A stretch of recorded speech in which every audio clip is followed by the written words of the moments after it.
ধ্বংসের কবলে পড়ে মৃত্যু দুই পরিযায়ী শ্রমিকের। ভিন রাজ্যে কাজে গিয়ে ধ্বংসের কবলে পড়ে মৃত্যু হলো হাবড়া থানার কুমড়া গ্রাম পঞ্চায়েতের কুমড়া এবং বয়ারঘাটা এলাকার দুই শ্রমিকের। মৃত্যুর খবর এলাকায় পৌঁছতেই নেমে এসেছে শোকের ছায়া।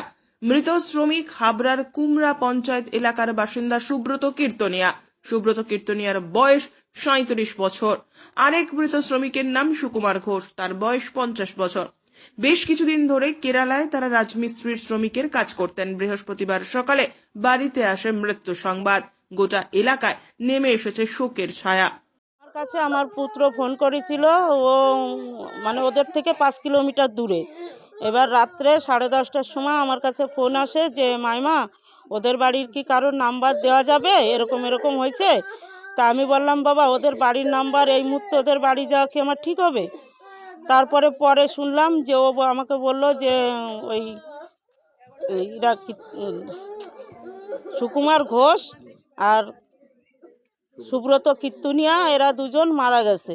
আর একজন আছে কোথায় যেন বলল যে এরকম এই 3 জন মারা গেছে বললে তখন আমি আমার স্বামীরে নিয়ে আমি ওদের আত্মস্বজন বাড়ি যাই। যার যার নাম্বার পেয়েছি সবাইকেই ফোন করেছি। এলাকার কজন মারা গেছে? আমাদের এই এলাকার 2 জন। কি বলবেন, ভিন রাজ্যে এখানে কি কাজের অভাব রয়েছে যার জন্য ভিন রাজ্যে যেতে হচ্ছে? হ্যাঁ, এখানে কাজের অবশ্যই অভাব আছে, তার জন্য ভিন রাজ্যে। কিন্তু এখন এর পরিবারটা বাচ্চা দুটো নিয়ে কি করে চলবে? এইখানে কি কাজ করতে যখন ছিল ওরা? এখানে ওই বাড়ি বসে টুকটাক, আর ও বেশি বাড়ি না। এখানে কি লেবার রেট যারা কাজ করে তাদের পয়সাও কম? হ্যাঁ, যার জন্য কি বাইরে যেতে হয়? হ্যাঁ। কি বলবেন, কি আবেদন সরকারের কাছে? সরকারের কাছে এই আবেদন যে যাতে ওর বাচ্চা দুটো নিয়ে ও একটু থাকতে পারে, বাঁচতে পারে, তাই ওনাদের কাছে আমাদের আবেদন যে ওনারা যদি একটু কিছু ব্যবস্থা করে দেন, এটাই অনুরোধ করব। দেহ তুলবে, কখন তুলবে কিছু জানতে পেরেছেন? না, এখনও ওরা ওই ইসে রয়েছে, তোমার মেডিকেলে। ওরা ফোন করে বলেছিল সবাইকে, আমি যখন জানিয়েছি ওতে আত্মস্বজন সবাই এসেছিল, ওরা ফোন করে বলল যে এরকম মেডিকেলে নিয়ে এসেছি, এখনও কখন কি করবে জানি না। না, সেটা বলেনি, বলেছে 5টার দিকে থেকে একবার খবর। কোথায় কাজে গিয়েছিল? কেরালায়। কতদিন আগে যায়?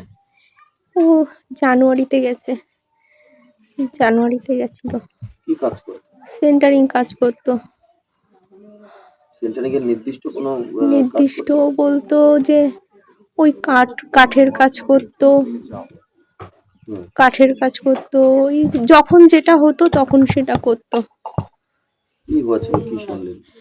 আমি আজকে সকালে শুনি যে ওই রড গর্ত কেটেছিল, সেখানে গিয়ে রড সেটিং করছিল, হঠাৎ করে ধস নামাতে ওই ধসের তলে চাপা পড়েছে।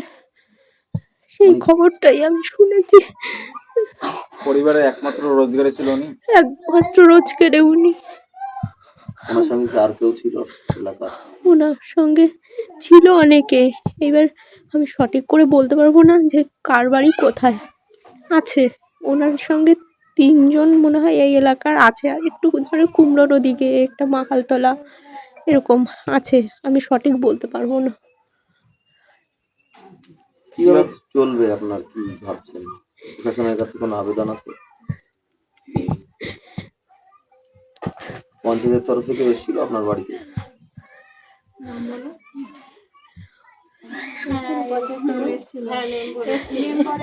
মেম্বার এসেছিল, সবাই এসেছিল। কিভাবে চলবে এখন সংসার?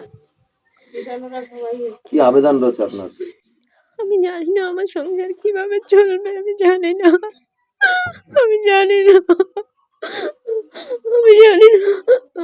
আমার 2টো মেয়ে নিয়ে আমি কি করবো, আমি কিচ্ছু জানি না, পারছি না। ওরা বাবার খোঁজ করলে ওদের আমি কি বলবো?